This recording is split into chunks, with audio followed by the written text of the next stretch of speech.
This is Engadget. Here's what's happening in the world of technology.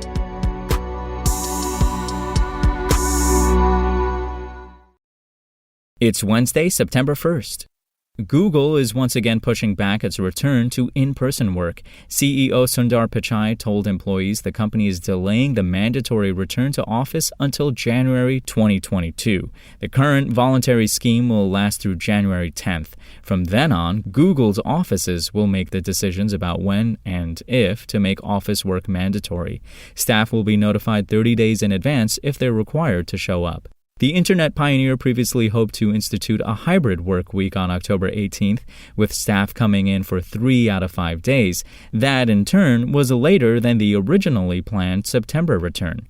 The reasoning behind the delay isn't surprising. The COVID-19 pandemic recovery, and thus the return to offices, has been longer and bumpier than expected, according to Pichai. In other words, factors like the virus's Delta variant, vaccination rates, and varying case levels have clouded the situation. What works well in one country could be dangerous in another. Not that Google will take chances regardless. The company now requires full vaccination for any employee returning to the office, voluntary or otherwise. Google might be eager to have people fill its halls, but it also doesn't want safety issues or skittish employees. It's not alone either. Fellow tech firms like Apple have delayed their own return-to-office plans as the pandemic's realities become clearer.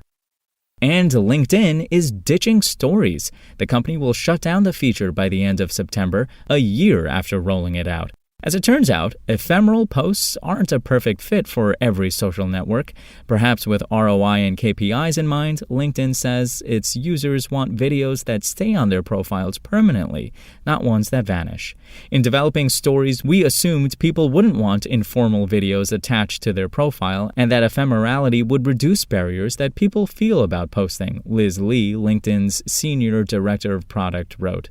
Turns out you want to create lasting videos that tell your professional story in a more personal way and that showcase both your personality and expertise. As such, the company's going back to the whiteboard.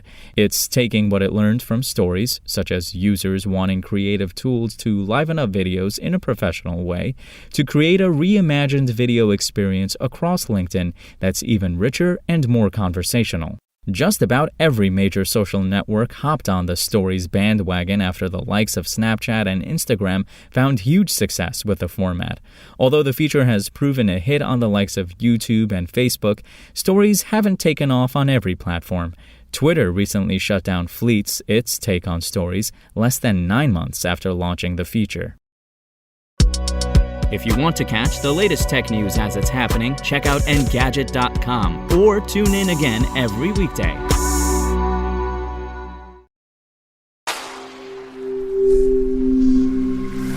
SpokenLayer.